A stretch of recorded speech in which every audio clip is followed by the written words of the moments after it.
Welcome to episode number 2 of the Jackrabbit Sports Hour here in this second semester. Missed an episode last week after our first one a couple weeks ago. We'll be back here for the next couple of weeks leading into spring break.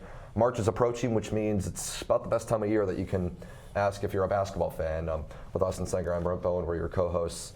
We'll start this episode by talking a little Jackrabbit sports. Basketball season's winding down. The Summit League tournament's just a week away. The women will be playing in the first round of the Summit League tournament. We hope the men are playing on Thursday as well as a 2 seed. Could very well play on Friday as a 3 seed, which would be a late tip-off. But we'll start with the men. A week ago, going 1-1 at home, suffered their first home loss of the season. That's always the thing about the SDSU men, and the women as well for that matter, is how good they play at home, have one of the best win percentages at home in the country. They drop one to their rival, North Dakota State, on Wednesday. It's the second year in a row the Jacks have lost to the Bison. And really, it was just a day where the Bison constantly had answers, and they came away with a road win. Yeah, it was a tough loss for the Jacks. Every time the Jacks had something going, get the crowd into it, the Bison would just shut it down. The very next play, very tough loss. And they found a way to bounce back on Sunday, though. Beat Kansas City. You were down most of the second half. You're down 7 with 4.5 left. You come back to win the game. But in a way, you paid the price for it because you lose Owen Larson, your starting point guard, who's really been so good for SDSU this season. Fortunately, tore his ACL. I think had a partial meniscus tear too, so he's going to be out the rest of the year.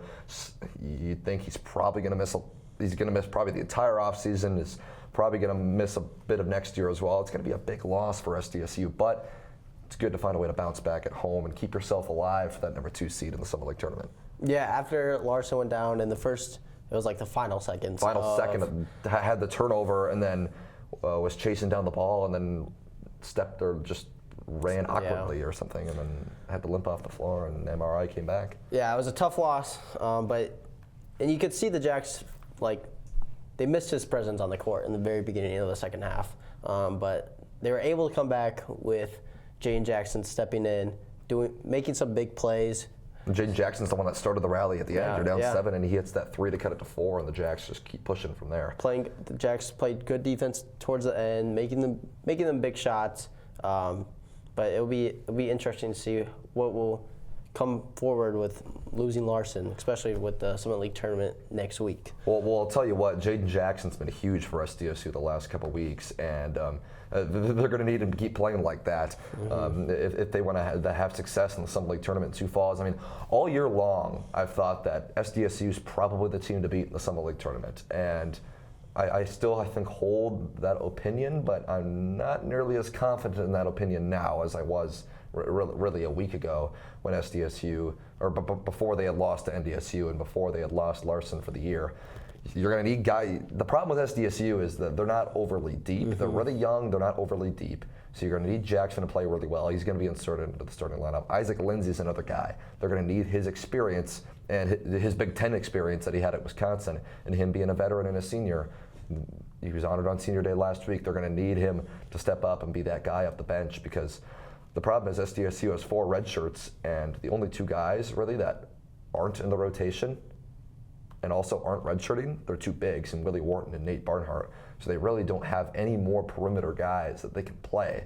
So Jackson's going to get a lot more minutes. Lindsey's going to get a lot more minutes. Then you're going to need your studs like Gary Seiler and obviously Oscar Clough, who very well could be the Summit League Player of the Year. You're going to need big things out of them. And it'll have to start this week on the road. Yes, you play the 2 of the worst teams in the league, Oral Roberts and Denver, but we saw Oral Roberts just beat St. Thomas in Tulsa last week. So they're capable of beating anybody on their home floor. And then Denver, it's going to be a very spirited Denver group with their head coach Jeff Wolbron being put on leave for the rest of the year. But then it was announced just recently that he's expected to be retained as the head coach next year. So very well could be something going on in Wolbron's life. Definitely wish the best for him going forward. Great coach, great guy. I've had an opportunity to interact with him several times as my cousin plays for Denver. So just a great guy, and he's a great basketball coach as well. So we'll see what the future holds for him. So Jacks will need to win out.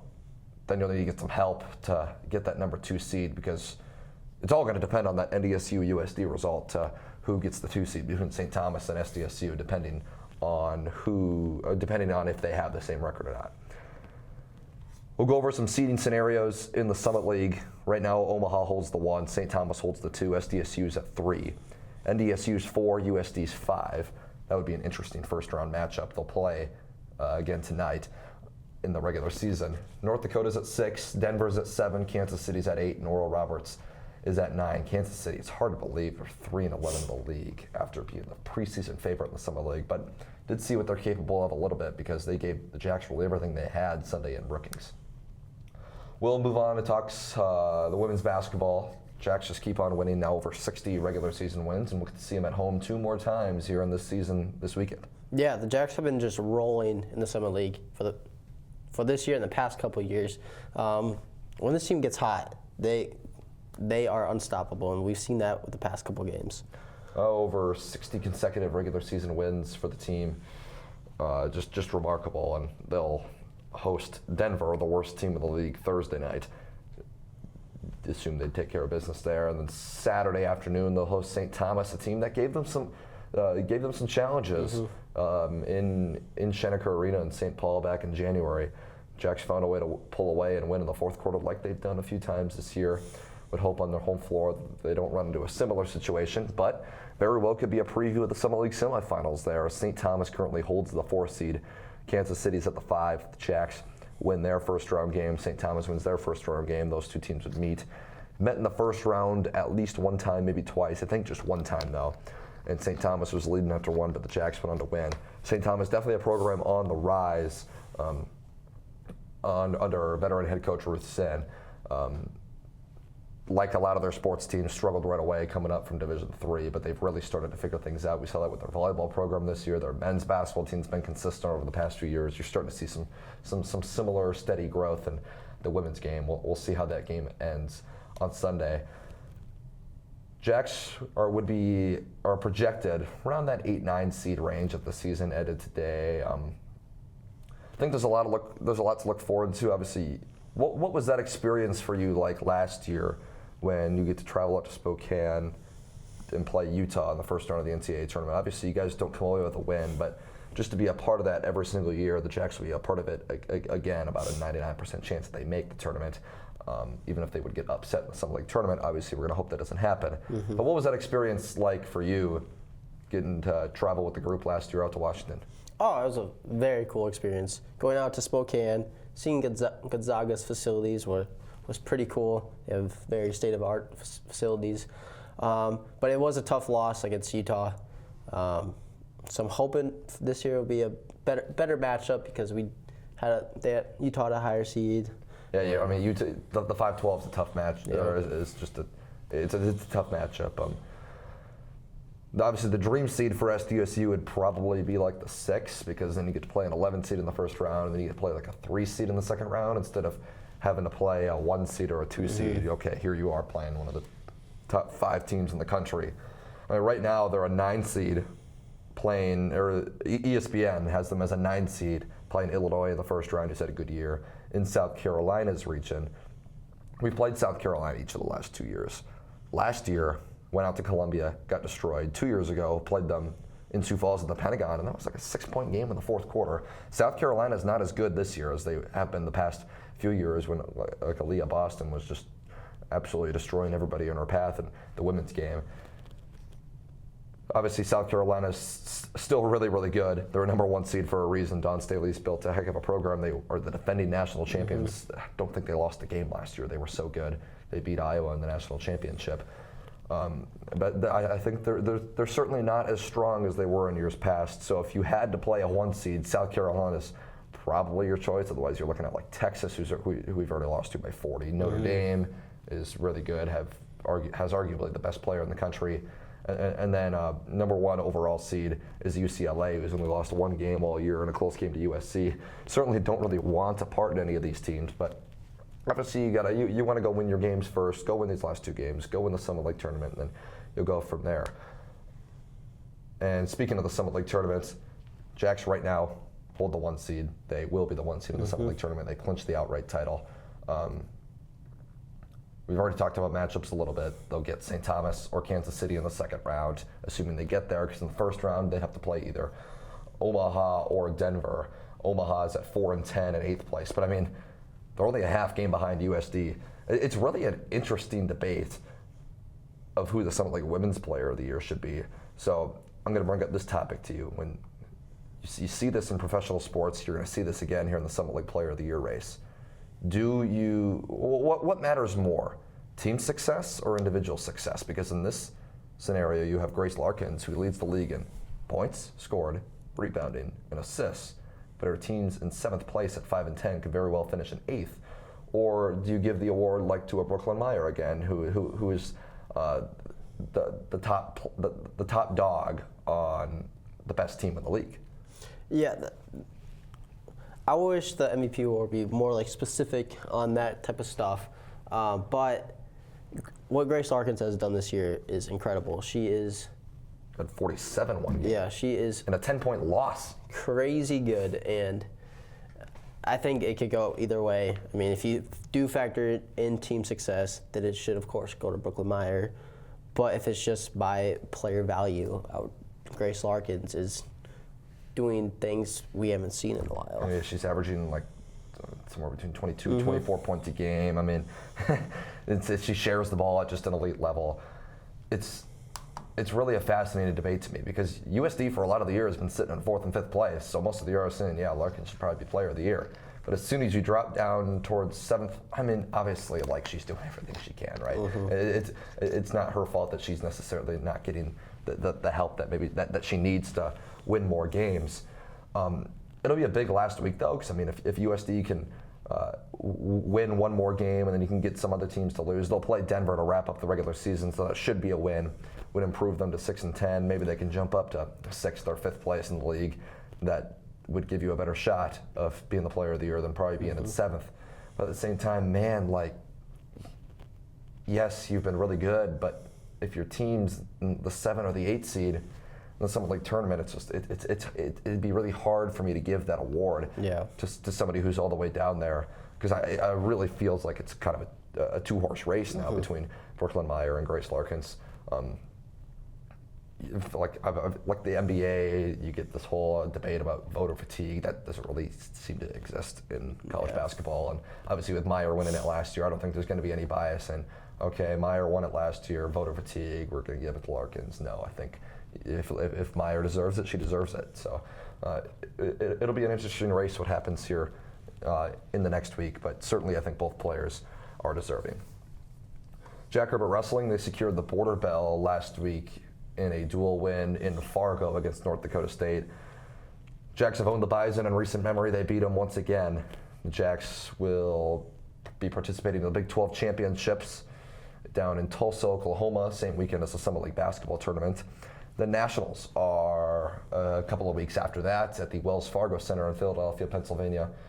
Some Jackrabbit legends, their careers coming down to an end. Tanner Jordan at 125, being one of them. Kate DeVos at 174. 2 guys ranked in the top 15 in the country.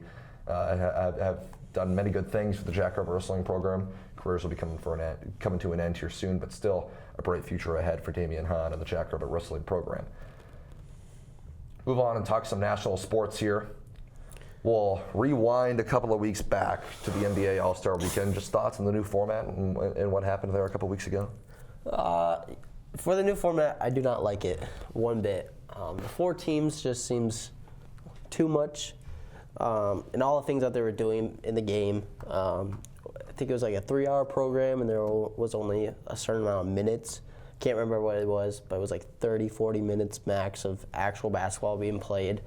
And then they Adam Silver brought in a ton of celebrities too for that sporting event, because they had like Mr. Beast,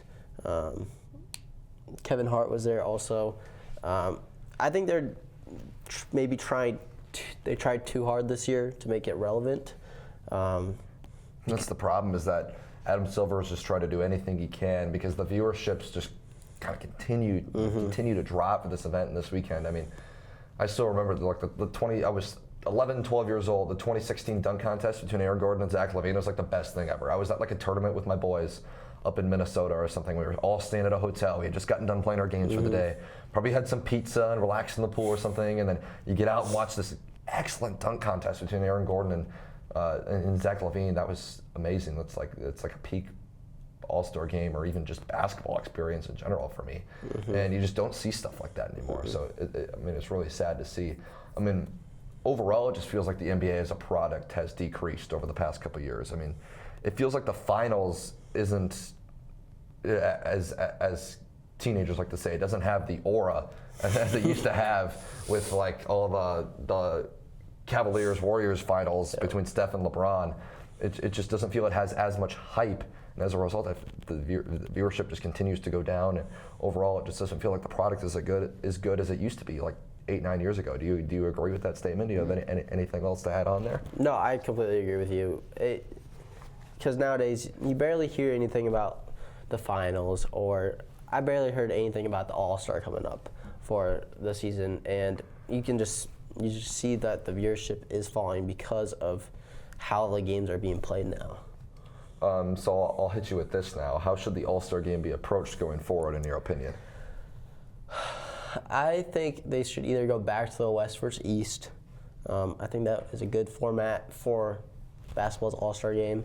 Or they should look into something like what the NHL did with the 4 nations. Oh, that was great. Yeah, do something like that. Was great. I feel like that would be a lot more entertaining. Maybe there could be a prize for the team, the winning team, or some benefits or something. Some money or whatever. Yeah. I mean, the NBA's got money to throw around, especially with all the fines they get. So I think if they did something like that, it might make the players try more than what they have been doing in these All-Star games the past couple of years. I know I've seen some takes thrown out there about like home court advantage in the finals. Completely disagree with that take. I hope that never happens because I don't think it's worth all that, especially because like it'd be literally one game, and yeah, the one game can make the difference in a series. But as we've seen in some series in the past, home court advantage isn't always necessarily an advantage. An example that obviously we're familiar with would be the Denver Minnesota series last year, where the home teams went 2-5 the entire series. So sometimes it's not all about home court. We'll jump forward and talk about the NBA standings a little bit.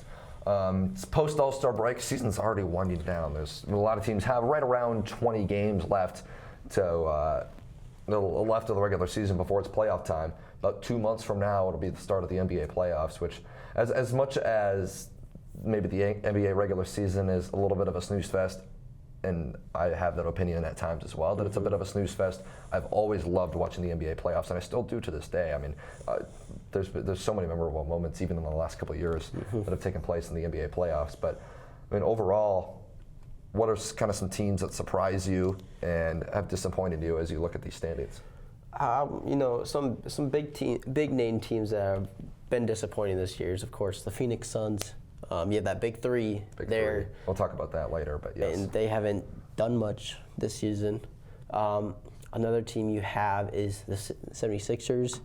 You have a ton of good players on that team, and they're not even in the play-in currently. No, they can't stay healthy is the problem. No, the Paul George stuff is coming out with his podcast. He's taking a break for his podcast to pursue a championship.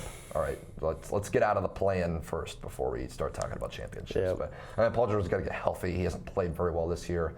Maxi's been like the most consistent player on that team. They had an unfortunate injury with Jared McCain earlier this year. Embiid's just constantly having just so many health problems. I'm honestly like, I actually kind of feel bad for the guy. Yeah. I obviously with me being a Nuggets fan, I always used to kind of throw shade at the guy for never playing against Jokic in Denver. But I mean, at this point, it's like the guy's just hurt so much, and obviously like game recognizes game, right? Jokic knows how good he is and respects him for how good he is, and I think so does really all basketball fans. All basketball fans know how talented he is and want him to be out there, but at the same time, like when Embiid and even other like Philly fans are constantly complaining about how he's getting no recognition. Let's play more than 60% of the games in a season, and Embiid unfortunately hasn't been able to do that. So yeah, the Sixers for me are definitely a disappointing team for me. A team that I'm like a little disappointed about is the Orlando Magic. I actually was kind of high on them going into this year. I thought they'd be pretty good. And yes, they're in 7th place in the East. They're not going to get much lower because the East kind of stinks depth-wise. Below 6, they only have 6 teams above 500 in the whole entire conference. When you look at the West, they have 10.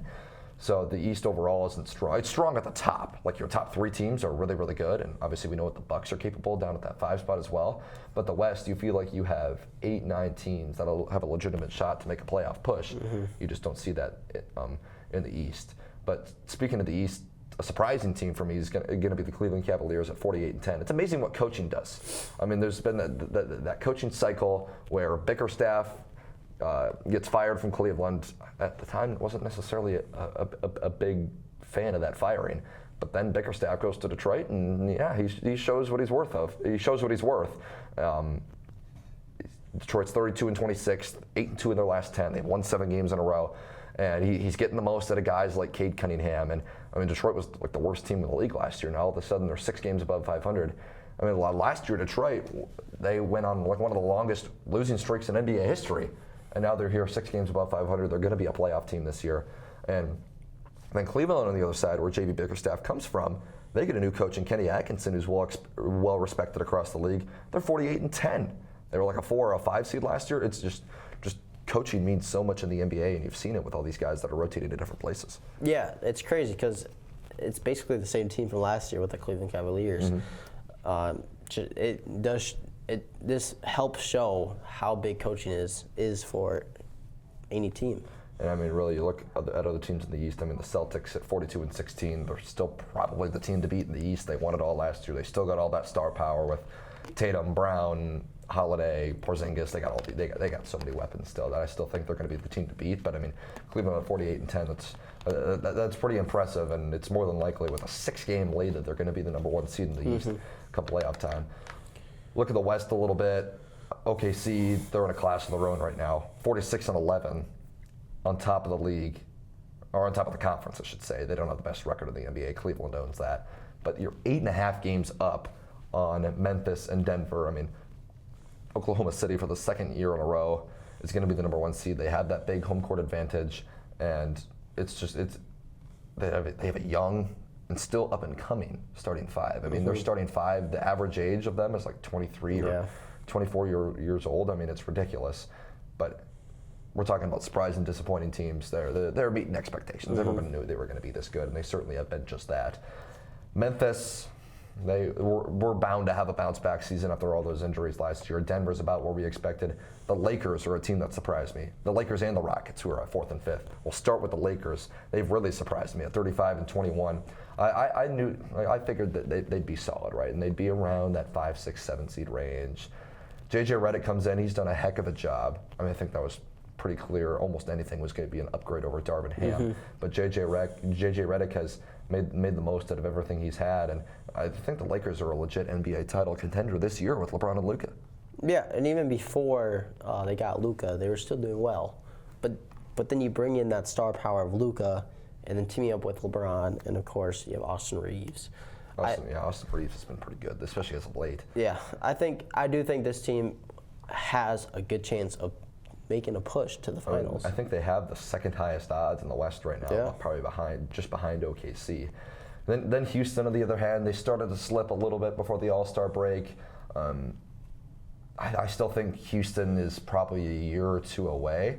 Like what they're building there, they got a lot of young talent, and they brought in some veterans like Fred VanVleet to kind of round out the roster and make them contend a little bit sooner. We'll see what happens with Houston this year, but I mean, they still hold a 4.5-game lead over the Clippers, so it's looking pretty likely that Houston will probably be a top 5 seed. And really, it almost feels like you need to split the West, at least the top of the West, into 3 different categories. You've got Thunder in the class of their own. You got the Grizzlies, Nuggets, Lakers, Rockets, all within a couple games of each other.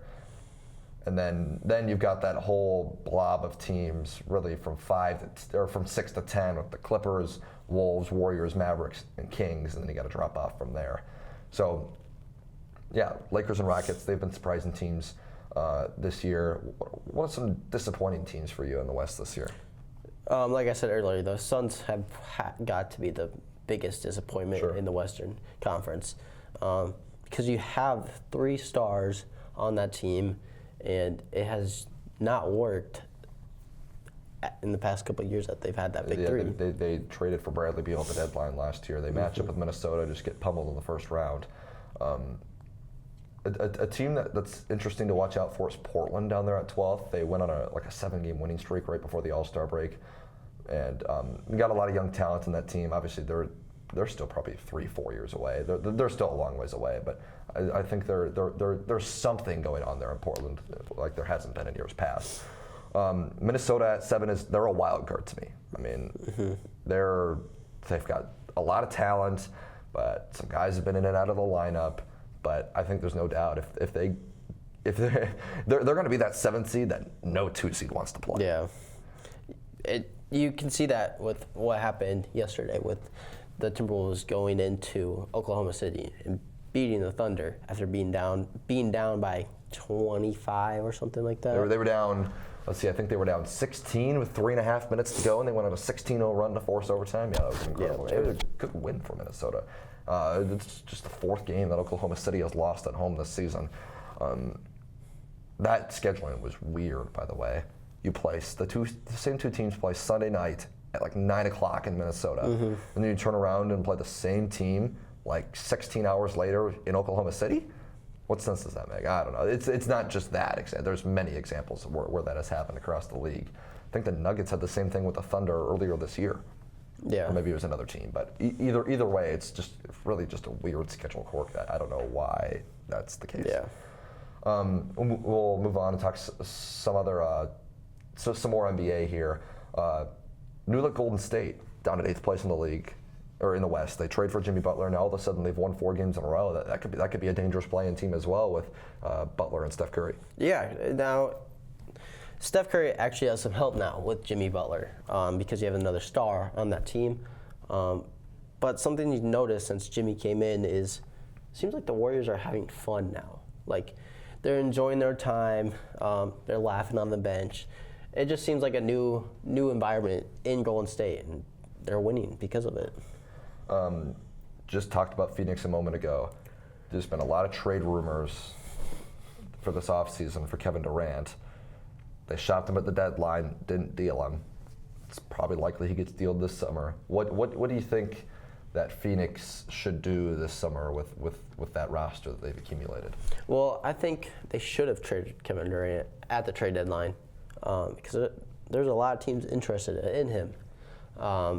So I do think they trade away Kevin Durant, get some picks, get some players. I would keep Booker. He's a franchise player for that franchise. Depends if Booker wants to stay Yep, there too. You true. could view that okay, I have 5-6 years left of my prime. If 4 of these next 5-6 years are going to be spent rebuilding, I don't know if I want to stay here. So. Yeah, I do think they have to go into a sort of a rebuild if they don't get that much for KD or. They don't have any depth. They don't have any young talent. They don't have any picks. I think that's certainly what they need to do as well. And you're 2.5 games out of the play-in right now. Even if you sneak into the play-in as a 10 or a 9, you're probably not going to get out of the play-in. And if you do, you're probably going to get bounced in the first round. So, I mean, what is it even worth if you do make a push towards the playoffs this year? I don't necessarily, for Kevin Durant as well, he's wasted another year where he's really, really good. And I just don't think they're going to be able to make any noise this season or really in the next few years either, because we've seen the big three's not worked, and it's not going to work in the upcoming years either. So, yeah, that'll be a fascinating story to look at in the summer. More news that broke in the last week. Victor Wembanyama really is a scary injury for him with the blood clot. That's going to force him to be out for the rest of the year. Got a lot of Chris Bosh vibes with that blood clot, and the blood clot that kind of ruined Chris Bosh's career, who it was obviously a pivotal piece to the Heat winning a couple championships with LeBron and D-Wade.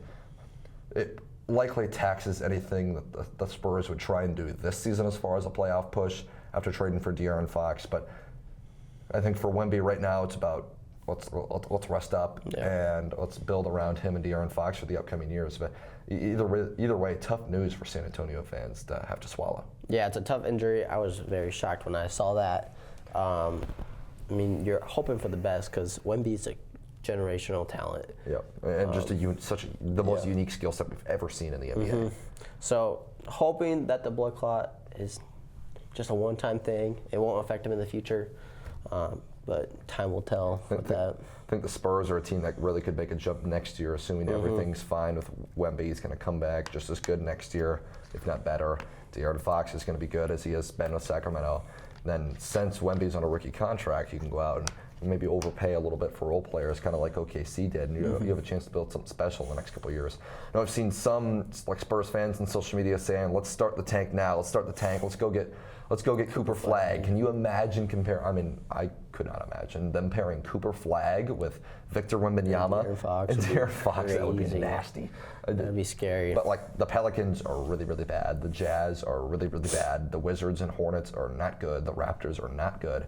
So you're probably looking, in best case scenario, you're going to be like the 6th worst team in the NBA, and your odds are going to be so low at getting the number one, getting the number one pick in the NBA draft lottery. Not that it can't happen. We've seen crazier stuff happen before, but you can't be counting on it. But either way, if you get a top 5 pick, you're going to get a really, really good rookie player to pair up with that dynamic duo that you have with Fox and Wemby. Yep. We're on the topic with basketball. This isn't necessarily related to the NBA, but in the last week, there's been a huge topic going on about storming courts and how SEC programs are going to face fines of like $100,000 for storming the court. Missouri last week, their head coach Dennis Gates said, he pleaded fans over the PA mic in the final seconds, "Do not storm the court, please." And then postgame said, "Yes, we need to pay our NIL. We'd rather spend that $100K towards NIL players instead of paying the SEC for storming the court."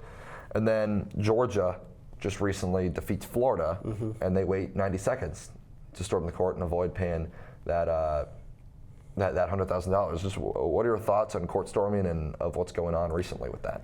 I like court stormings. Oh, me too. I think it's a good environment to be at if your team beats a top-ranked team and all the fans, student sections there, are all excited to go cheer with the players and stuff. I mean, I could see the things where it's about player safety and everything with all those people on the court. Especially because last year you had the whole deal with Kyle Filipowski or something. He got dinged up a little bit because a fan clipped him while rushing the court. Yeah. So I think it's just kind of to prevent injury. Obviously, we don't get that here because, I mean, at SDSU you expect to win home games, and the only time you'd even get an opportunity really to storm the court would be if you welcome in like a top 25 opponent, and that's never going to happen. Like in the men's game, we can barely even get good mid-majors to come and play at South Dakota State, let alone a top 25 team in the country. You can get that in women's basketball. We got it this year with Duke coming into town. And we expect to have high-level opponents coming into Brookings again here in future years. But yeah, that's never going to happen in the men's game. So unfortunately, it's something we're probably never going to be a part of. You see field stormings in football too, but I mean, never going to see that at SDSU because when your football team is a top 2 or 3 program in the country, you expect to beat anybody, even if it's you expect to beat NDSU, you expect to beat Montana State or whatever when they come into the building, and those are the best teams you're going to be hosting. So had we had beaten Duke this season, there still probably wouldn't have been a story. There's really no easy way to rush that to rush First Bank and Trust Arena, anyways. As great as the new renovations are, but that's all right though. We can save the court storming for other schools. We'll move on. Talk a little NFL, just briefly here. You're about to hit like the worst part of the off season when. Yes, football's been over for a couple of weeks. You're done talking about the Super Bowl, but you got the draft coming up. You got free agency coming up here in the next couple of weeks, and news with free agency, salary caps going up way more than what was expected. It's going to allow some teams to make some more moves than they had maybe thought. Yeah, like you said, with the salary cap going more than expected, I do expect more teams to sign more players in free agency than we've seen in the past years. Some big names that are out in the market, either on the trade market or are free agents. I think the biggest name is Myles Garrett requesting a trade from Cleveland. Where do you think he's going to end up next year? I can see Myles Garrett going any team in the NFL. I don't think any team would say no to a Myles Garrett on that team. Well, they might say no to the price. The price, yeah. But I think any team would love to have Myles Garrett. He can go anywhere. Aaron Rodgers is 41 years old. He's reached out to a couple teams asking if they're interested in signing him. Would any team sign him? And if so, who? I think he should retire. I'm honestly kind of in agreement with that take too. Or he should go to the Vikings. No, he shouldn't. I'm kidding. But honestly, he's had a great career. He tore his ACL his first year at the Jets. Didn't play that well last year. So I think it's maybe time to hang up the cleats. But I can also see like teams that are in need of a quarterback, like the Giants, like the Titans, maybe signing him to be maybe a backup, maybe starting for a little bit. Yeah. But I don't know if he would want to be a backup or not start for the whole season. I think the perfect fit in A-Rod's mind would probably be a team like the Steelers, but I don't think the Steelers really are interested. And because the Steelers have already announced they're going to move on from Russell Wilson. You got Justin Fields there. Well, it'll be interesting. Maybe they're a team that signs a guy like Sam Darnold. Yeah.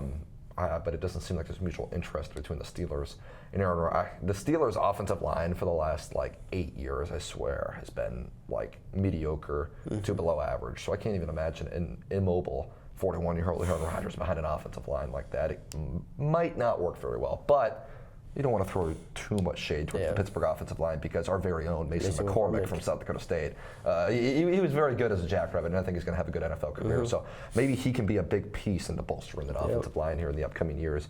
Actually got some starts and got some meaningful playing time this year, but then suffered an injury late towards the end of the season, so didn't get as much run as he was getting earlier in the season.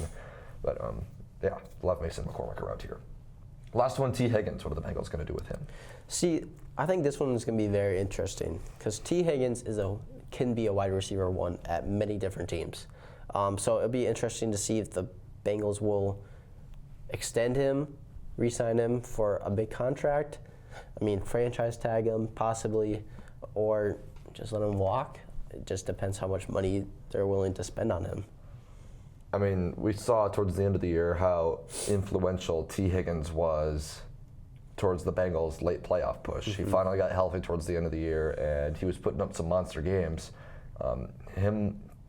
Joe Burrow, T. Higgins, Jamar Chase, that's one of the best quarterback, wide receiver 1-2 combos in the NFL. And you saw that towards the end of last year. You saw that when they made the run to the Super Bowl. So I think we'll see if the Bengals prioritize keeping T. Higgins like I think they should, and would be really important.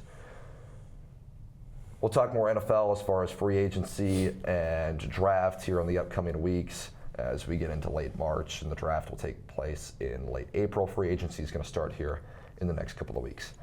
This week, SDSU basketball. The men have an important road trip to wrap up the regular season at Oral Roberts at Denver. If the men go 2-0, they will need St. Thomas either to lose one game this week when they host North Dakota and Kansas City. Assuming South Dakota State and St. Thomas have the same record and they're tied for the number 2 seed, since they both split with St. Thomas in the regular season, the result's going to come down to who finishes in 4th place between North Dakota State and South Dakota. Those two teams play, and they'll essentially decide the number 4 seed this week. And the Jacks went 2-0 against the Yotes, but 1-1 against the Bison. The Tommies went 1-1 against the Yotes, but 2-0 against the Bison. So if the Bison finish in 4th, the Tommies would have the head-to-head. If the Yotes finish in 4th, then the Jacks would have the head-to-head. So not many times you can say this, but you're a Coyote fan this week if you're South Dakota State, because assuming the Jacks want that number 2 seed instead of the number 3 seed. The women, they're the 1 seed. They'll host Denver and St. Thomas, and we'll look forward to seeing them play in First Bank and Trust Arena 2 more times this season. Yeah, it'll be an exciting week at home to see Cancer Awareness Night and also Senior Night at First Bank and Trust Arena. That's all for episode number 2 of the Jackrabbit Sports Hour. We will be back for another show next week. Next week's a big week. We'll be previewing the Summit League basketball tournament, which is going to take place at the Denny Sanford Premier Center next Wednesday through next Sunday. Next Sunday, we'll crown 2 champions, one on the women's side and one on the men's side. We'll do that. March Madness is right around the corner. We'll preview some of that as well as some more NBA and much more. Thank you for watching episode number 2 of the Jackrabbit Sports Hour.